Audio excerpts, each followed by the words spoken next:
এই সুমন ভাই আসার থেকে মানে আমার মানে কাজটা বদলে গেছে, মানে খুব একটা আরাম পেয়েছি। জি। যে আর ভালো এর মতন মানে নিজের মায়ের বেটার ভাই মনে হয় এরকম হইতে পারে না। আচ্ছা আচ্ছা। আজর ভাই,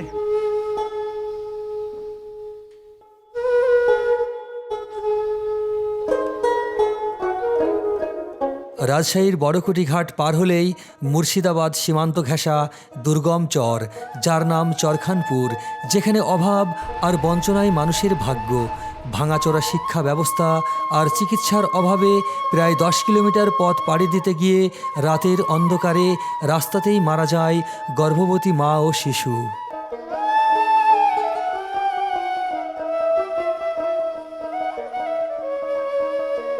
এই মানবেতর জীবনের মাঝে আশার আলো হয়ে আজিজুল ভাইয়ের ভাগ্য বদলে দিয়েছেন সালাউদ্দিন সুমন ভাই। তাকে জমি কিনে দিয়ে সুমন ভাই যে মানবিক দৃষ্টান্ত গড়েছেন, সেই আর্তনাদ আর সংগ্রামের গল্পই শোনাবো আমি, তৌফিক রানা। চরের বুকফাটা কান্না দেখতে চোখ রাখুন আমাদের পর্দায়।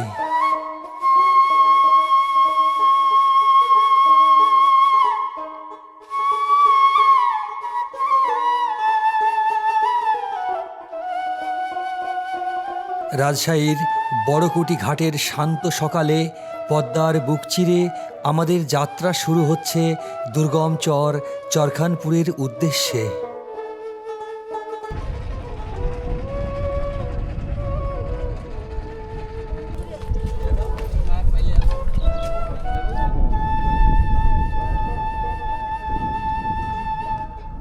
মাঝিরা নৌকায় যাত্রী তুলছেন আর আমরা তৈরি হচ্ছি এক অবহেলিত জনপদের সংগ্রামের গল্প শুনতে।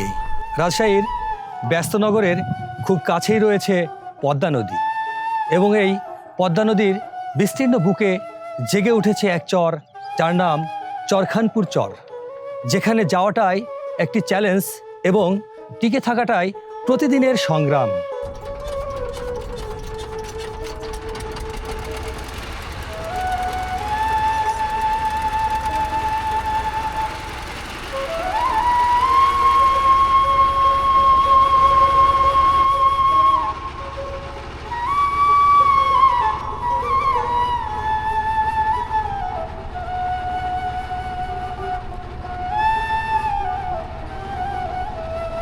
শহর ছেড়ে এই বিশাল নৌকায় চড়ে আমরা এগিয়ে যাচ্ছি এক অজানা পৃথিবীর দিকে।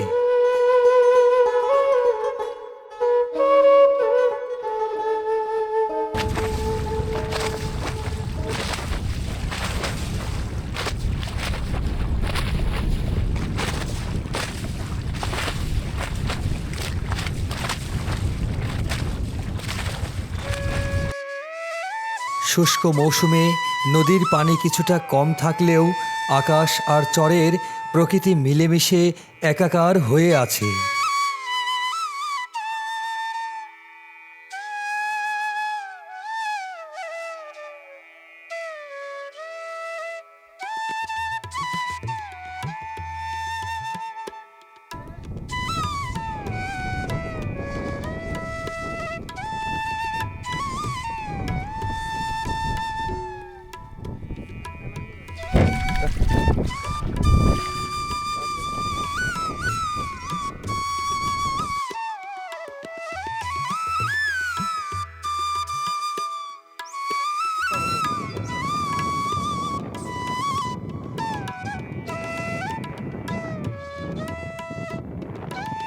তপ্ত বালুচরে ধুলোবালি মেখে আমাদের হাঁটা শুরু হলো সেই চেনা পৃথিবীর বাইরের এক জনপদে।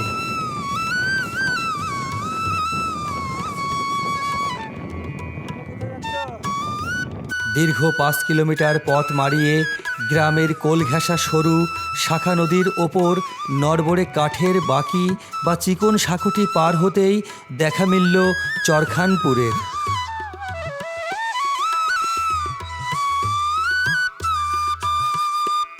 কিছু দূর এগোতেই চোখে পড়ল জরাজীর্ণ একটি বাড়ি। চিনতে আর বাকি রইল না, এটি আলোচিত ব্যক্তি আজিজুল ভাইয়ের বাড়ি।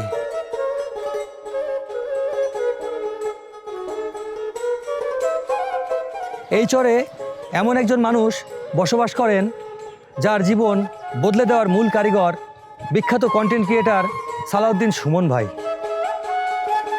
আজিজুল ভাই, ওয়ালাইকুম আসসালাম, কেমন আছেন? আলহামদুলিল্লাহ ভালো ভাই। ভালো আছেন? জি। আপনার এই হাসি মুখখানা জি। দেখতেই আজ আমাদের এত দূর আসা। বাড়ির আঙিনায় পা রাখতেই চোখে ভেসে উঠল বিখ্যাত কন্টেন্ট ক্রিয়েটার সালাউদ্দিন সুমন ভাইয়ের মুখ। তিনি কিছুদিন আগেই এখানে এসেছিলেন। যার অক্লান্ত পরিশ্রম আর ভালোবাসায় আজ এই নিঃস্ব মানুষটি খুঁজে পেয়েছেন মাথা গোঁজার নতুন এক ঠিকানা।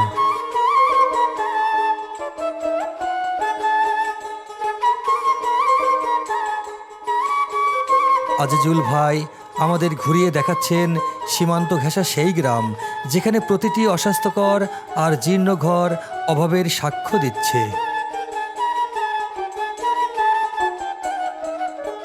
এই যে এইটা হচ্ছে মানে আমার বাংলাদেশ, আর ওটা হচ্ছে মুর্শিদাবাদ।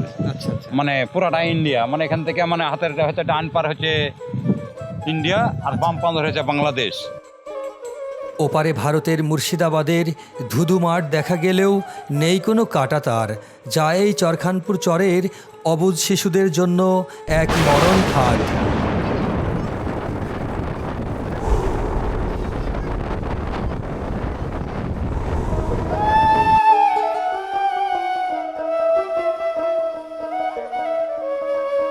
বিএসএফের হাতে আমরা আর ফেলানির মতো নিথর দেহ দেখতে চাই না। তাই বাংলাদেশ সরকারের উচিত দ্রুত এই সীমারেখা সুরক্ষিত করা, যাতে ভুলবশত কোনো মায়ের বুক খালি করতে না পারে। চলুন দেখে আসি বাস্তব চিত্রটা।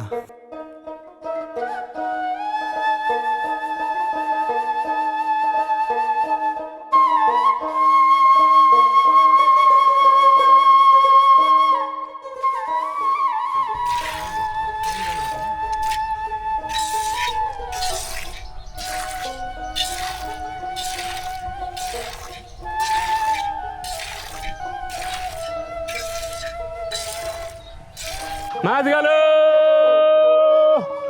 লিবা ভাবি, লে ভালো মাছ আছে গো।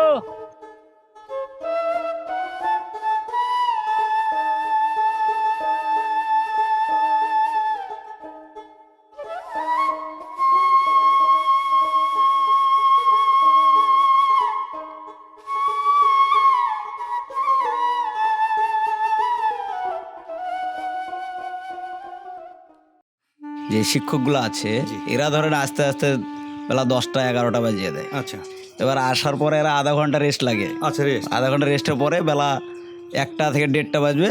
আচ্ছা। পরে আবার বলবো যে তোরা ছুটি, যা চলে যা। আচ্ছা, পড়াশোনা কেমন করায়? পড়াশোনা বলতে গেলে আসে খালি ওদের হাজিরাটা তুলে দেয়। আচ্ছা, আচ্ছা। আচ্ছা, স্টুডেন্টদের নাম ডাকে, হ্যাঁ। এতটুকুই শেষ। এটা তো সরকারি প্রাইমারি বিদ্যালয়, তাই না? সরকারি প্রাইমারি। এখানে কতজন টিচার আছে বা কতজন আছে? এখানে আমার জানা মতে ধরেন 6টা টিচার। 6টা টিচার। জি। তার ভিতরে আপনার ওরা আবার পালি করে নিয়েছে। আজ তোরা 2জন যাবি, কাল আমরা 2জন যাব। আচ্ছা, 2জন করে আসে আর সবার হাজিরা তুলে দিয়ে চলে যায়। মানে 6 জন একসাথে আসে না? না। এখানকার শিক্ষকরা চরের মানুষের ট্যাক্সের টাকায় সরকারি বেতন পেলেও নিয়মিত স্কুলে আসেন না। তারা নিজেদের সন্তানদের শহরে ইংলিশ মিডিয়ামে পড়িয়ে ডাক্তার ইঞ্জিনিয়ার বানানোর স্বপ্ন দেখছেন, আর এখানকার শিশুদের ভবিষ্যৎ ঠেলে দিচ্ছেন তপ্ত বালুচরে গরু চড়ানোর কাজে।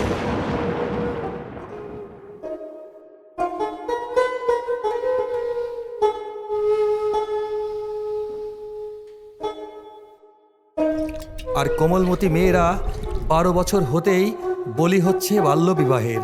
শিক্ষা মন্ত্রণালয়ের কাছে আমাদের প্রশ্ন, এই বৈষম্য আর কতকাল? শিক্ষকদের এই স্বেচ্ছাচারিতা কি থামবে না? চরের শিশুদের কি বাঁচার অধিকার নাই?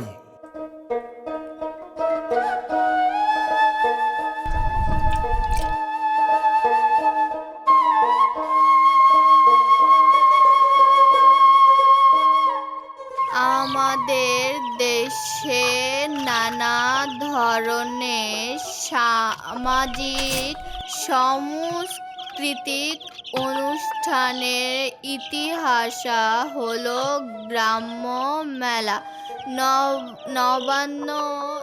আচ্ছা লাকি, তাহলে তোমার যে বান্ধবীরা হ্যাঁ স্কুলে যায় না, তাহলে এখন কেন যায় না, মূল কারণটা কি একটু তুমি বলো তো।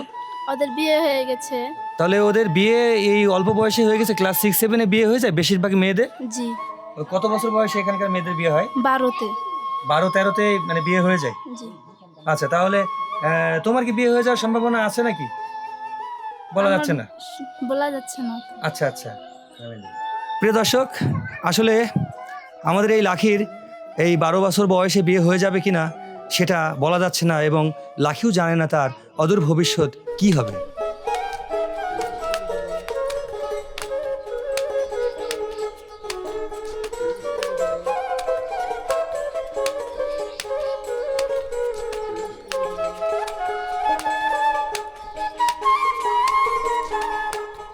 আজিজুল ভাইয়ের 2 মেয়ে লাখি এবং কুলসুম তার ভবিষ্যতের আশার আলো।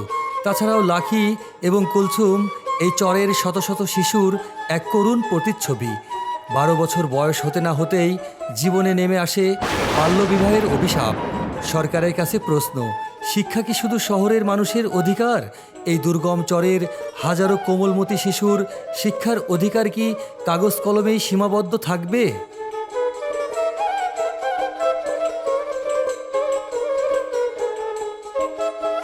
আমাদের দেশে মহিলা যদি ডেলিভারি হয় তা আপনার ধরেন ব্যথা উঠলে শহরে যেতে হয়, শহর ছাড়া কোনো গতি নাই। আর যদি শহরে যদি নৌকা পার না পাই তাহলে ধরেন আমার দেশেই থাকতে হবে, আর দেশের ডাক্তারকে দেখাতে হবে। আর তো দেশের ডাক্তার না থাকে তো ওই শহরে নৌকায় চড়ে যেতে হবে। যাতার সমস্যা নাকি, যাতে লেগে হয়তো মানুষের মারাও যায়, মানুষের ডেলিভারি নৌকার পরেও হয়ে যায়। তো মানুষের এই নৌকা পার হইতে খুবই কষ্ট হয় ডেলিভারি মানুষের। বাচ্চা অনেক পেটে মারা যায়, বাচ্চা অনেক পেটে পায়খানা খাইলে পেটেই মারা যায়। আচ্ছা, এখানে ওই যে মানুষ যদি মারা যায় তাহলে কবরস্থ করা হয় এখানে বাচ্চা কাচ্চা গেলে যে সামনে আছে গোরস্থান, আর বড় গেলা যেগুলো মরে সেগুলো আপনার ওই শহরে নিয়ে যায়।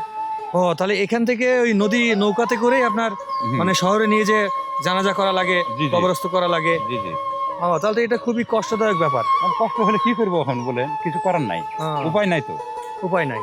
না, আর এমনি যদি কেউ অসুস্থ হয়ে পড়ে হঠাৎ করে এখানে, অসুস্থ হয়ে গেলে আপনার মেডিকেলে চলে গেল। আর এমনি হাতুড়িয়া ডাক্তার আছে যেগুলো হয়তো জ্বর জ্বালা হলো, হ্যাঁ হয়তো অল্প টুক কাটিয়ে গেল, তখন এখানে সেই ডাক্তার আছে, সেলাই টেলাই করবে।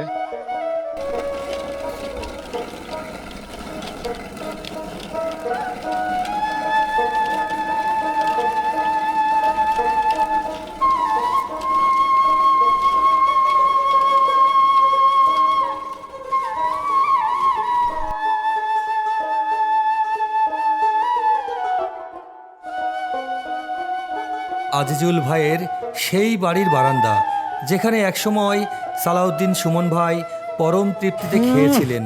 আজ সেই একই জায়গায় বসে তার স্মৃতিগুলো প্রতিটি কোণায় যেন নতুন করে মায়া জাগাচ্ছে।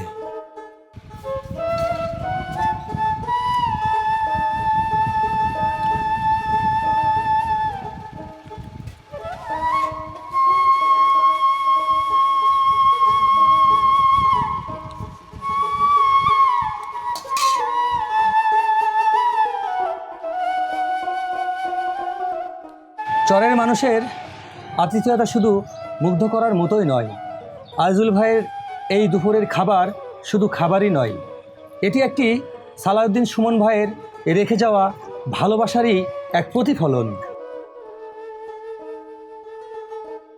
তো এই সুমন ভাই আসার থেকে মানে আমার মানে কাজটা বদলে গেছে, মানে খুব একটা আরাম পেয়েছি। যে আর ভালো এর মতন মানে নিজের মায়ের বেটার ভাইও মনে হয় এরকম হইতে পারে না। আচ্ছা আচ্ছা, এত তুলনা আর জি জি। এটা মানে কল্পনা করাও যাবে না যে এত ভালোবাসে আমাকে। তারপরেও তো সংসারে এখনো অভাব আছে। এখনো সংসারের অভাব আছে, কিন্তু আমি কিছু বলিও না, কিছু করিও না, নিজের কর্ম নিজে করে খাই।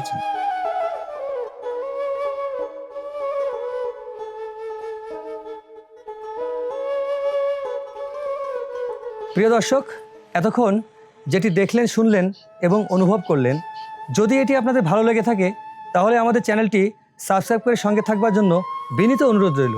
দেখা হবে, কথা হবে নতুন কোনো ঠিকানায়। সে পর্যন্ত ভালো থাকবেন, সুস্থ থাকবেন। আল্লাহ হাফেজ।